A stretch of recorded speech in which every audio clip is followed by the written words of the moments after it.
Hello my fellow Jedi and Sith. Jackson here with another review. Before we begin, spoiler warning for Star Wars Jedi Survivor.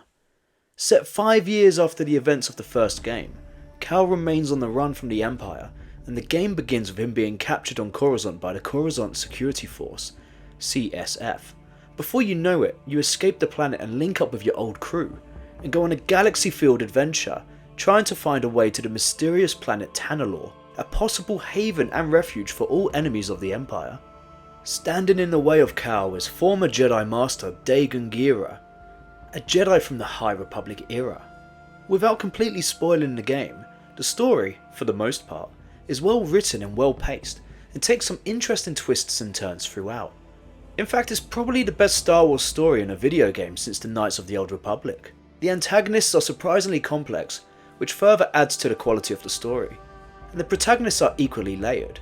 Cameron Monaghan, who motion captured and voice acted Cal Kestis, was brilliant again, and hopefully we will see him in live action Star Wars projects in the future.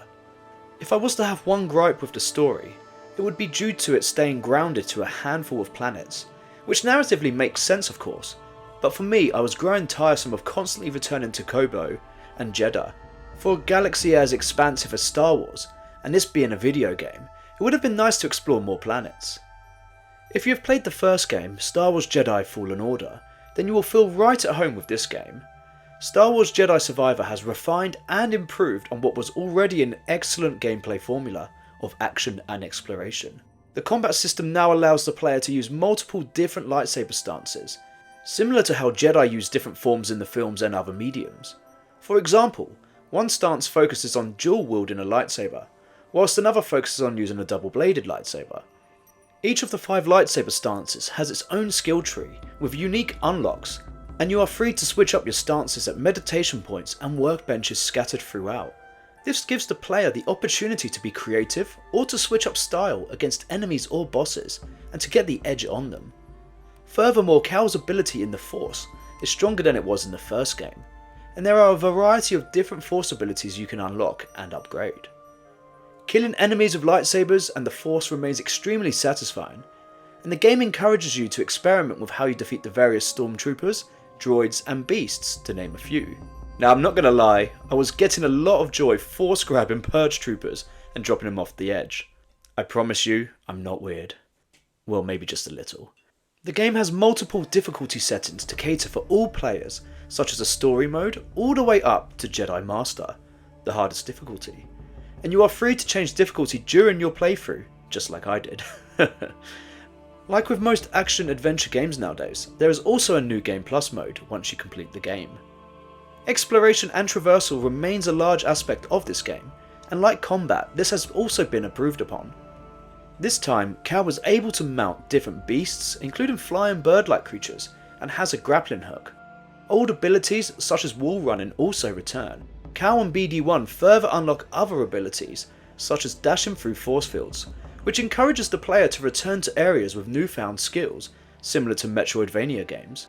Thankfully, the game's traversal mechanics are very solid and fluid, as you will spend a large proportion of the game climbing and exploring.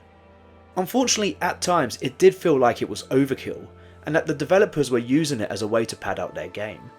I will admit to occasions where I was bored of constantly climbing towards the middle of the game, or finding a door that just won't open from this side, and wish that just this once it would open and the game would let you progress forward.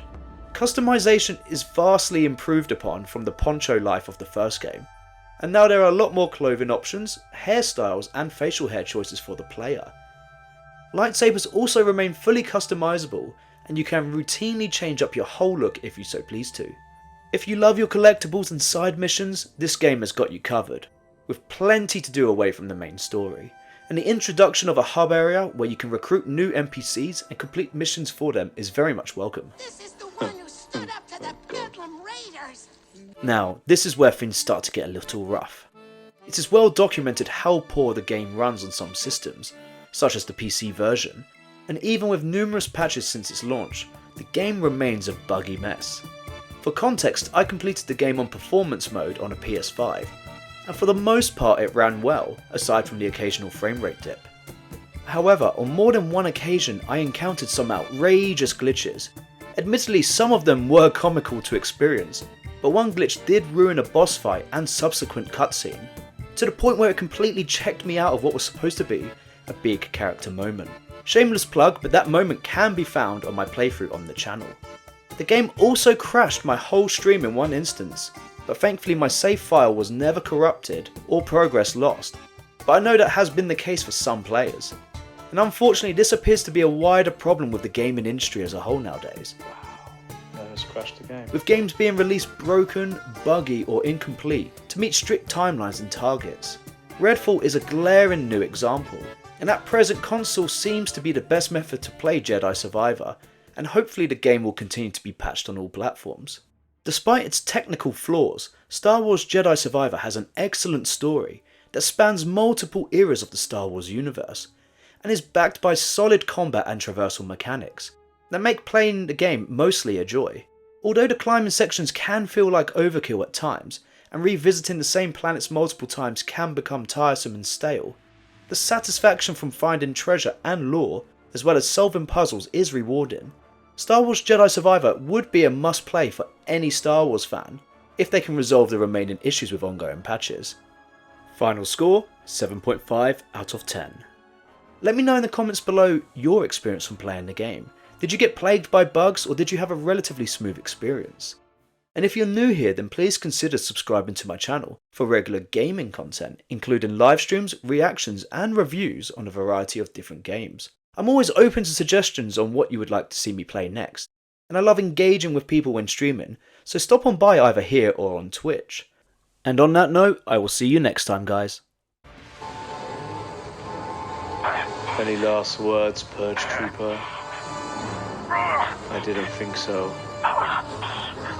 This is for all the Jedi you killed.